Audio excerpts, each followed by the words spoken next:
Welcome back to America's Retirement Headquarters, home of the Retirement Guys Formula and America's Medicare Associates, also now retirement tax partners with Nolan Baker and Scott Kirshner, 419-794-3030. The website's arhq.com. The second term for President Donald Trump is underway, and he is promising to extend the so-called Trump tax cuts before they expire, currently due to sunset at the end of this year. He wants to roll that and some of his other tax ideas into one big, beautiful bill, his words, of course. But there's one thing that could stand in the way, and that, of course, is the cost of it. Here's Liz Pancotti with the Roosevelt Institute recently on CNBC. I think we have a really fragile economy, one that looks okay on paper, but the minute you lift up the hood, it's not great. Trump has proposed $10 trillion in tax changes on the campaign trail between making the Tax Cuts and Jobs Act permanent and, no tax on tips, no tax on Social Security, no tax on overtime. $10 trillion is not something you can recover from a debt and deficit standpoint and from an inflationary perspective. I love how, regardless of the party, they throw out trillion like it's, next to nothing, pennies on the dollar. So it sounds like the debate has just begun. In the meantime, until this gets settled, if it gets settled, what can we do to take advantage of the low tax rates as they stand right now so that we avoid higher taxes down the road? Well, one of the things, and this is part of why Nolan and I have companies together and work so well together is, I go back several years ago when we first met, probably I think 18, 19 years ago, sitting in Taekwondo, watching our kids do the karate, that type of stuff. And we struck up a conversation. Hey, what do you do? I'm in investment. What do you do? I'm in health insurance. And, we joined together to, create this team environment. And one of the things that is directly pertaining to the tax cuts is what Nolan and I work really well together, and that is for health insurance. If you're going to retire before 65, you need to lower your reportable income to take advantage of the premium tax credits you're going to get on the Unaffordable Care Act. And one of the ways to do that is if with the lower tax rates, you can roll money into a Roth IRA, because Roth IRAs is not reportable income when it comes to the marketplace in determining the tax credits. So maybe paying taxes rolling into a Roth now are going to help you in the future. It's definitely something to do. The other thing is creating HSAs. If you have a qualified high deductible health plan, take advantage of the interest rates today, because those interest rates may start to drop like they were in the past, and there's no reason to not take advantage of a high deductible health plan and create a health savings account. That is tax-free dollars. I mean, every penny you put into the HSA is 100% tax deductible. And those are things that you can use for all sorts of different health benefits, dental, vision, your out-of-pocket expenses, the higher cost for prescriptions. And the good thing is that's your money. So when you move into Medicare age and go from, under 65 to over 65, any funds that you've established in the health savings accounts are still in those accounts if you haven't used them, and you can use that money to pay for expenses while you're going through Medicare. The other thing to be prepared for is what's called IRMAA. It's the income test that they run for determining what your Medicare premiums are going to be.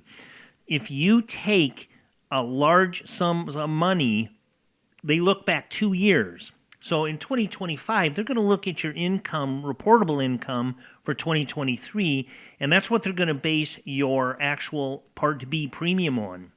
I've got a couple of people that have called me up and said, hey, I thought you mentioned Medicare was going to cost $185. I said, well, if you remember, I mentioned based on the standard income earners. That's under $212,000 joint tax return, husband and wife. If you make over that, then your premiums for Part B are going to be considerably higher. So those are important things that you want to be aware of when you're taking your distributions and the tax ramifications, along with what is that going to do to your reportable income moving into the Medicare stage. Just another great example of how all of these areas kind of overlap each other when you think about the areas of healthcare decisions are going to impact your taxes in retirement. Withdrawals from your 401ks and your IRAs are going to impact your healthcare costs. Absolutely. When we're looking at ways to avoid taxes in retirement, to me, it was a no-brainer to start the retirement tax partners here at the office. And, if you're looking to figure out how to avoid higher taxes in retirement time, as a listener to the show, we've got an incredible offer for you. First of all, what we can do is offer you a discount coupon. It's 50% off of what you paid to have your individual taxes prepared last year. In addition to that, what we can also do is we'll have our tax office provide you with a what-if analysis. So, we can't go back and change last year for the most part, but what we can do is make sure we're looking at strategies to try to minimize your taxes for this year and beyond. If you didn't get a call from your accountant or CPA in the fourth quarter of last year and them schedule a 15, 30-minute hour review of your plan, you could have missed out on some really good planning opportunities to avoid higher taxes, specifically in retirement time. That's where retirement tax partners can help out with. A couple other examples that would come to mind is looking at your withdrawal strategies. It's, common people will end up with having money set aside in taxable accounts or having money set aside in tax deferred accounts or having money set aside in, tax-free accounts like Roth IRAs. And figuring out what that withdrawal strategy, determining, where to take the money from. In addition to that, determining what type of holding that you have. As an example, municipal bonds may be more tax beneficial to own in your taxable account than your, say, tax-deferred 401k or IRA. The issue of required minimum distributions.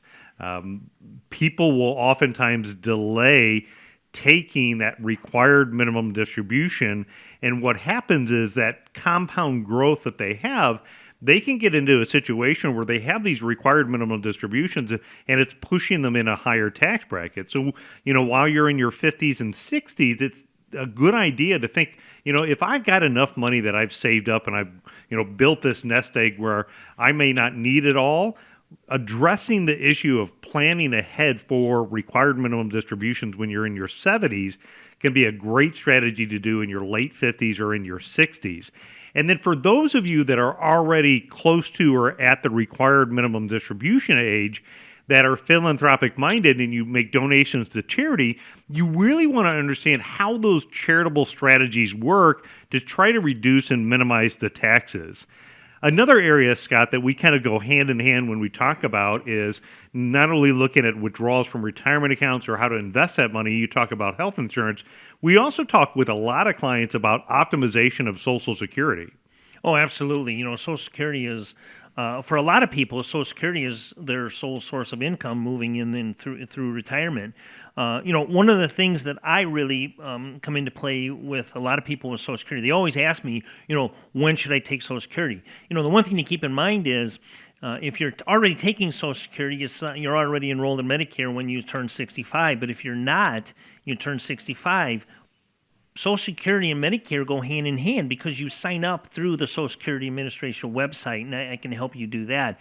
But Nolan, you're right. I mean, Social Security, we deal with people all the time that ask and want to know, what's the best time for me to take Social Security? Well, our answer is always the same. It depends. But one of the things that we do is we actually put together a Social Security optimization report to determine what's going to be best for each individual. You guys handle that and deal with that on a day-to-day basis. We really do. And I mean, if you look at the total value of your Social Security benefits over the course of an average retiree's lifetime, if you take those monthly paychecks and add them up for a retired couple, it could be $1 million. So it's a big decision that you really want to get right. The other thing is Social Security tends to be more tax favorable. Sometimes Social Security is not taxable in retirement time. Sometimes up to half of it could be taxable income. But at the most, it's only 85% taxable. So the maximum Social Security taxation is only 85% of it's countable. Scott, if you take a withdrawal from a traditional retirement account like a 401k or an IRA, how much of that is usually reportable? 100%. 100%. So again, looking at saving taxes in retirement time, paying only 85% versus 100%, that's why it's not only important to optimize your Social Security benefits, it's important to make a decision on what could be your best approach on when to draw benefits. Now, living here in Northwest Ohio, I think last week we had talked about this as a group, that I'm kind of about at that time where it's, all right, I need some sunshine, I need to get out. Sure. But, for a retiree, another thing they could do is take a look at is moving to a tax-friendly states.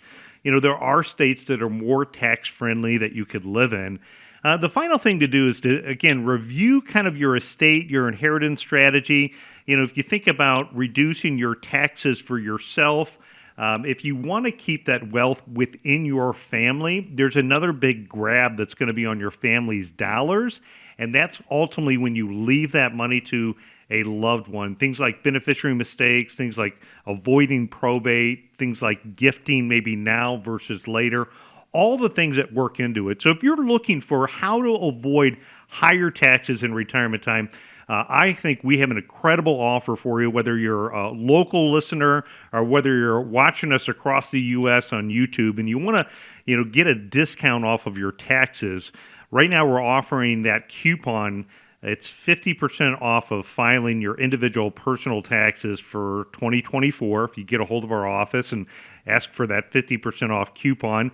And we'll also provide you a what-if analysis where the CPAs and enrolled agents will prepare a return that shows you strategies that you can look to take advantage of for this year and beyond to help reduce taxes in retirement time. Because it's not just important enough to focus on the taxes you owe or, you may get a refund on for the previous calendar year. That is important, of course. Make sure you do file those. But what are you doing to mitigate what you're going to owe in the 20, 30 years ahead, down the road? If rates do, in fact, go up or if they get extended for as long as they do, minimizing what you pay, I think, is a pretty universal thing. We speak in general terms here on the show, but I don't think there's anyone out there who really says they want to pay more in taxes. So reach out to the team and set up a time to speak with America's Retirement Headquarters, now with Retirement Tax Partners. 419-794-3030 is the phone number. 419-794-3030, or you can go to the website as well, which is arhq.com.